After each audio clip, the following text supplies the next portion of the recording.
Bonjour à tous, veuillez vous inscrire pour recevoir nos nouvelles quotidiennes. Dans la chimie, la sidérurgie, les biens de consommation ou l'automobile, les grands groupes multiplient les initiatives pour réduire leurs émissions. De plus en plus d'acteurs entendent recourir uniquement aux énergies renouvelables pour leurs usines. Précurseur, Bosch a promis d'atteindre un bilan carbone neutre en 2020. Le changement climatique n'attend pas. Nous devons réagir rapidement pour atteindre. Pour limiter la hausse des températures à moins de 2% d'ici à 2100, Volkmar Denner, le patron de Bosch, a promis de faire sa part du travail. En neutralisant, d'ici à 2020 les 3,3 millions de tonnes d'émissions de compagnie 2 annuelles émises par ses 400 sites dans le monde. Outre-Rhin, le groupe de 410 000 employés est le premier groupe industriel à se fixer un objectif aussi ambitieux, alors que l'industrie rejetait directement 24% des émissions mondiales en 2016, selon l'Agence internationale de l'énergie, EI. Mais le géant n'est pas le seul. Siemens promet une empreinte carbone neutre en 2030, le chimiste BASF veut doper sa production d'ici là sans émettre davantage de compagnie 2 et le sidérurgiste ThyssenKrupp mise sur l'hydrogène, via une technologie encore en développement, pour atteindre un bilan carbone neutre. Son rival, ArcelorMittal, multiplie, lui, les usines pilotes pour piéger ou recycler des émissions de compagnie 2, de plus en plus coûteuses.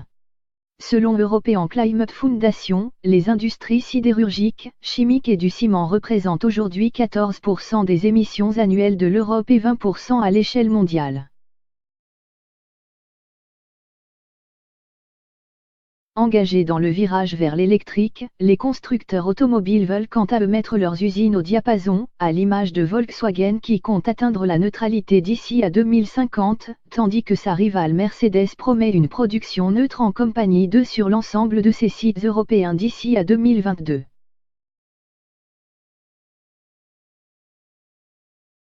Chez Renault, où 90% des émissions des usines sont liées à la consommation d'énergie, les efforts sont portés sur l'efficacité énergétique ou, lorsque c'est possible, sur la production d'énergie renouvelable. Les usines du Maroc et du Brésil sont équipées de chaudières biomasse, tandis que celles de France et de Corée sont alimentées par l'incinération de déchets industriels ou des panneaux solaires.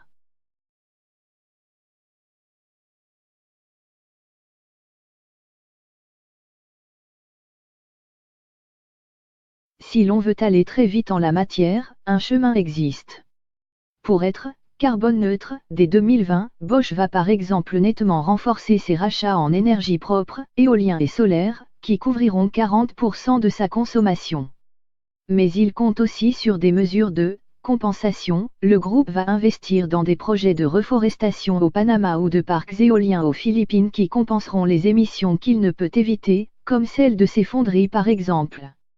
Des mesures qui auront fatalement un coût et qui, en prime, risquent de nuire à la compétitivité d'industriels européens concurrencés par d'autres producteurs moins soucieux d'environnement qui exporteront leur pollution en même temps que leurs produits.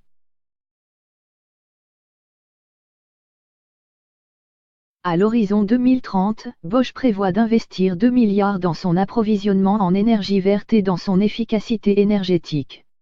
Mais il devrait dans le même temps dégager 1 milliard d'euros d'économie d'énergie. Quel est l'impact des annonces des industriels en faveur d'usines moins émettrices de compagnie 2 ?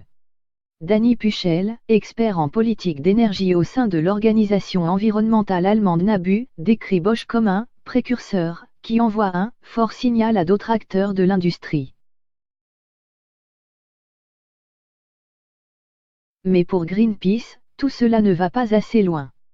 Les industriels doivent aussi et surtout changer leur palette de produits.